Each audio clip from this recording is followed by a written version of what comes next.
আমি পালিয়ে যাইনি, আমি ইউনূসের পক্ষ ত্যাগ করেছি। আমি যেসব হুমকি পাচ্ছি এগুলো খুবই ভয়াবহ। এবং দেখুন, এই সরকার তারা যে একটা ডাকাততন্ত্র চালু করেছে, তারা সেটা প্রতিষ্ঠিত করেছে। এই প্রতিষ্ঠিত শুধু আমার সামনে বা বাংলাদেশের মানুষের সামনে তারা করেনি, এই ডাকাততন্ত্র তারা সারা পৃথিবীর সামনে তারা এটাকে প্রতিষ্ঠিত করেছে। এই যে একটা নিষ্ঠুর অন্যায়তন্ত্র চালু করেছে ইউনূস সাহেব, এটা তো পৃথিবীকে আমাদের জানাতে হবে। আমি ভাই, আমি খুব ভীরু মানুষ, আমার মধ্যে সাহস বলতে কিছু নাই। আমি এই এই এই মানে এই অবুঝ জঙ্গিদের হাতে মৃত্যুবরণ করতে চাই না। আপনার কেন মনে হচ্ছে জঙ্গি বা ইউনূস সরকার, এখন তো উনি দেশ চালাচ্ছেন, বিভিন্ন দেশি বিদেশি কনফারেন্সে যোগ দিচ্ছেন, বাংলাদেশ চালাচ্ছেন 7.5 মাস ধরে, একজন নোবেল লরিয়েট, তাকে আপনার কেন এটা মনে হচ্ছে? আচ্ছা, নোবেল লরিয়েট সাহেব কি দেখছেন না কি হচ্ছে বাংলাদেশে? আর দ্বিতীয় কথা হলো, আমাকে কেন? আমি একটা কথা বলতে পারি, আমি কিন্তু একজন লেখক।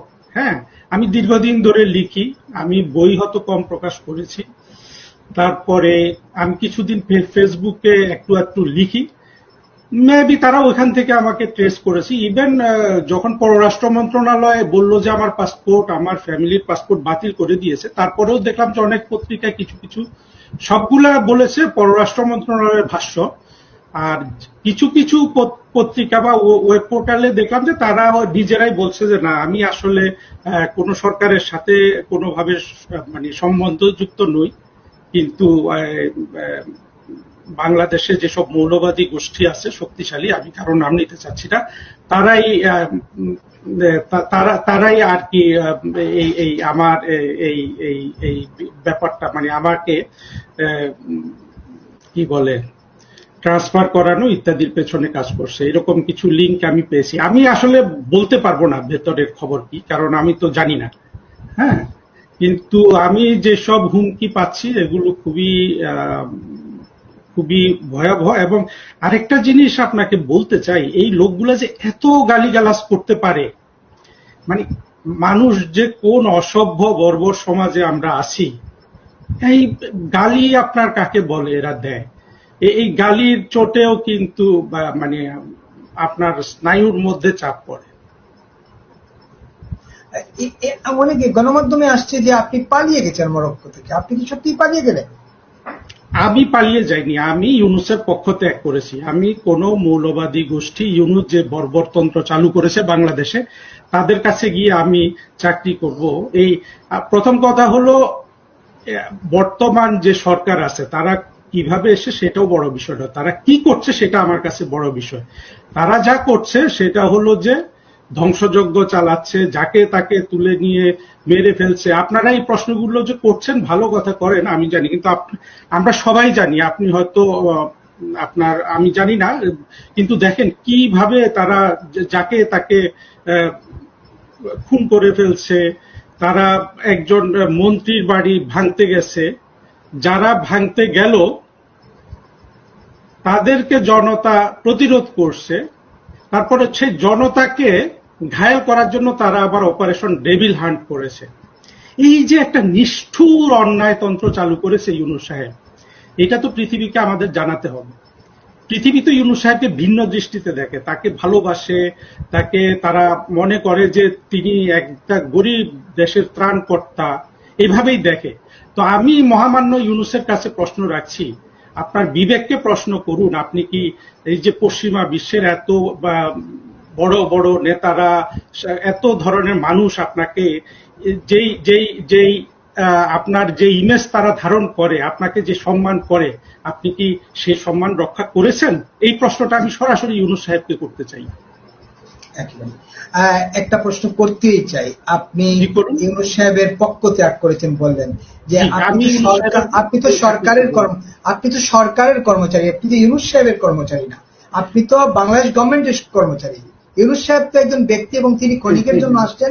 আওয়ামী লীগ বিএনপি যেরকম আসে ক্ষমতার পালাবদলে, ঠিক ইউনূস সাহেব হয়তো ক্ষমতার পালাবদলে যে কোনো উপায়ে ক্ষমতার পালাবদল হয়েছে, সেই পালাবদলে তিনি আসছেন, তিনি তো চিরস্থায়ী না। আপনি তো সরকারে বিসিএস কর্মকর্তা, আপনি কেন নিশ্চয়ই ফরেন ক্যাডারের কর্মকর্তা, আপনি কেন মানে ইউনূসের পক্ষ, আপনি সরকারের লোক, মানে গভর্নমেন্ট এমপ্লয়ি আপনি, আপনি কেন যেতে হচ্ছে, ছেড়ে যেতে হচ্ছে, পালাতে হচ্ছে? দেখুন, এই সরকার তারা যে একটা ডাকাততন্ত্র চালু করেছে, তারা সেটা প্রতিষ্ঠিত করেছে। এই প্রতিষ্ঠিত শুধু আমার সামনে বা বাংলাদেশের মানুষের সামনে তারা করেনি, এই ডাকাততন্ত্র তারা সারা পৃথিবীর সামনে তারা এটাকে প্রতিষ্ঠিত করেছে। একটা ডাকাততন্ত্রকে তো রাষ্ট্রযন্ত্র তারা দখল করে রেখেছে, এই জন্য তাদের কাছে সাবমিট করতে হবে। হ্যাঁ, আমি জানি সরকারি কর্মচারীরা করে বাধ্য, আসলে তো তারা তাদের রুটি রুজির উপর নির্ভর করে, আমিও তাই। কিন্তু সবার বিবেক তো একভাবে সাড়া দেয় না ভাই, দেয়? একভাবে সাড়া দেয় না। এই আপনি পক্ষ ত্যাগ করলেন সরকারের, আপনি এবং আপনি কি তাহলে রিজাইন করলেন সরকার থেকে, মানে পররাষ্ট্র মন্ত্রণালয় থেকে আপনি রিজাইন করলেন নাকি?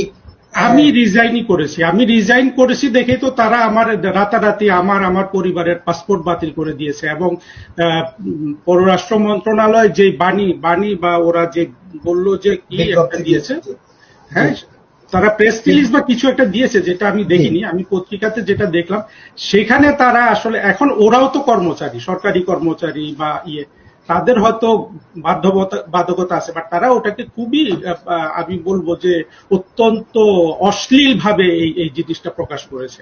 যেটা যে যা হয়, ইউনূস সাহেব যে ডাকাততন্ত্র প্রচলন করেছেন, তার কোনো সরকারি অঙ্গ যা লিখবে তাই তারা লিখেছে। পররাষ্ট্র মন্ত্রণালয়ের উপদেষ্টা নিজেও তো একজন পররাষ্ট্র কর্মকর্তা ছিলেন, ওনার সঙ্গে কি কোনোভাবে আপনার কোন যোগসূত্র বা পররাষ্ট্র সচিবের সঙ্গে আপনার কোন ধরনের যোগসূত্র হলো কিনা? আপনি আপনার সমস্যাগুলো কি বলতে পেরেছিলেন তাদেরকে? আমি আমার সমস্যা তাদের কাছে প্রকাশ করিনি। আমার সমস্যা তো আসলে, আমার তো কোনো সমস্যা ছিল না, সমস্যা ছিল তাদের আমাকে নিয়ে। আমার তো এবং আমি ইউনূস ক্ষমতা দখল করার পরেও তো আমি তাদের চাকরি করেছি, যেভাবে আইন কানুন মেনে চাকরি করতে আমি তাই করেছি, তাই না? যখন তারা আমার জীবন নিয়ে, আমার যেখানে আমার প্রাণ সংহার হওয়ার সম্ভাবনা তৈরি হয়েছে, আশঙ্কা তৈরি হয়েছে, সেখানে এদের কাছে কি আমি প্রোটেকশন চাইলে পাবো?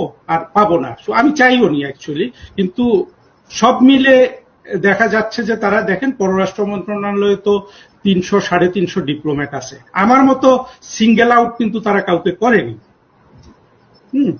এবং যেটা করেছে, আমাকে কেন করেছে সেটা আছে, আর সেটারও কিছু কারণ আছে, যাই হোক সেটা বলতে চাই না। আমি আপনার প্রশ্নের উত্তর না দিলে আপনি প্রশ্নটা আবার করবেন। আমরা জানবো, আমরা এইটাও জানবো। আপনি বারবার বলছিলেন যে আপনাকে হুমকি নানাভাবে দেওয়া হচ্ছিল, এই হুমকি দাতা কারা আসলে? আমি তো জানি না, বিভিন্ন ভাবে বিভিন্ন নাম্বার থেকে দেয়। আপনার আমার হোয়াটসঅ্যাপ, বিভিন্ন আমার যেসব নাম্বারগুলো ছিল, সাধারণত সরকারি চাকরি করলে হয় কি, আর আমি যেহেতু মানুষ বান্ধব চাকরি করার চেষ্টা করেছি সারা জীবন, আমার সম্পর্কে আমি সারা জীবনই আসলে দূতাবাসগুলোতে খুবই, যে চাকরিগুলো মানুষ করতে চায় না সেগুলাই করেছি। মোস্ট অফ দা আমার সব কাজই ছিল বাংলাদেশের যেখানে যত প্রবাসী কমিউনিটি আছে তাদের সাথে। ফলে হয় কি, আমার যে নাম্বার, আমাকে যোগাযোগ করার যে নাম্বারগুলো, এগুলো অনেক বেশি ছড়িয়ে যাওয়া সম্ভব। এখন কেউ তো তার নাম নিয়ে আমাকে হুমকি দেয়নি, হুমকি দিয়েছে তারা বিভিন্ন নামে, এবং আমি ভয় পেয়েছি, সত্য কথা বলতে কি যথেষ্ট ভয় পেয়েছি। অবশ্যই পরিবার আছে, সন্তান আছে, নিশ্চয়ই স্বাভাবিকভাবে ভয়ের কারণ হতে পারে আপনি যেহেতু হুমকি পেয়েছেন। এখন প্রশ্ন হলো, আপনি বললেন আপনি রিজাইন করেছেন, আপনি পক্ষ ত্যাগ করেছেন, রিজাইন করেছেন, সরকারের চাকরি থেকে সরে দাঁড়িয়েছেন। পররাষ্ট্র মন্ত্রণালয় রিজাইন যেভাবে একেবারে দরখাস্ত দিয়ে করা, সেটা আমি করিনি, কিন্তু আমি পক্ষ ত্যাগ করেছি, এটা আপনার মাধ্যমে ঘোষণা দিলাম। তার মানে আপনি পালান নাই, এটা নিশ্চিত? আমি পালাইনি। আমি পালাবো কেন? ইউনূস যদি এখনো আমাকে নিশ্চয়তা দেয় যে আমার নিরাপত্তা সে বিধান করবে, ইউনূসকে সে ঘোষণা দিতে হবে, কারণ ইউনূসের পেছনে সব গুন্ডা পান্ডারা প্রোটেকশন নিচ্ছে। যে আমাদের তো ইউনূস সাহেব আছে, সারা বিশ্ব তাকে চেনে, সুতরাং আমরা যত গুন্ডামি বদমাশি, যত ধরনের মানুষ খুন করি, আমাদের কিচ্ছু হবে না, ইউনূস আছেন আমাদের সামনে। আপনি দেখেন, এক জঙ্গি মনির হায়দার কি করছে, কয়েকদিন আগে সে বলছে যে ইউনূসকে জঙ্গি বানানো যাবে না। সত্যি তাই, ইউনূসকে তো সারা বিশ্ব ভিন্নভাবে দেখেন, সুতরাং ইউনূসকে তারা ভালো মনে করেন। আর এই জন্য আমি সারা বিশ্বের কাছে যে আবেদন জানিয়েছি, সেখানে আমি এটাই বলেছি যে দেখুন, এখন যে নিষ্ঠুরতা আমাদের সাথে হচ্ছে, এটা কিন্তু অত্যন্ত এর নিষ্ঠুরতার মাত্রা অনেক বেশি। কারণ হলো যে তারা ঘোষণা দিচ্ছে যে ইউনূস যেহেতু একজন আন্তর্জাতিকভাবে পরিচিত মানুষ, তিনি যেহেতু সারা জীবন পৃথিবীর আনাচে কানাচে গিয়ে বিভিন্ন মানবাধিকারের পক্ষে কথা বলেছেন, সুতরাং সহসা তিনি যে অপরাধগুলো এখন করছেন সেই অপরাধগুলোকে বহির্বিশ্ব অপরাধ হিসাবে দেখবে না। সেটাই হচ্ছে সত্যিকার অর্থে। এই জন্য ইউনূস সাহেবের যেসব জঙ্গি বাহিনী আজকে ইউনূস সাহেব সরাসরি নিয়ন্ত্রণ করছেন, তাদের নিষ্ঠুরতার মাত্রা এত ভয়াবহ হতে পেরেছে। আপনি এটা যদি ইউনূস সাহেব না হয়ে অন্য কোনো মানুষ হতো, তাহলে হয়তো বহির্বিশ্ব থেকে আমরা আর একটু বেশি সহানুভূতি পেতাম।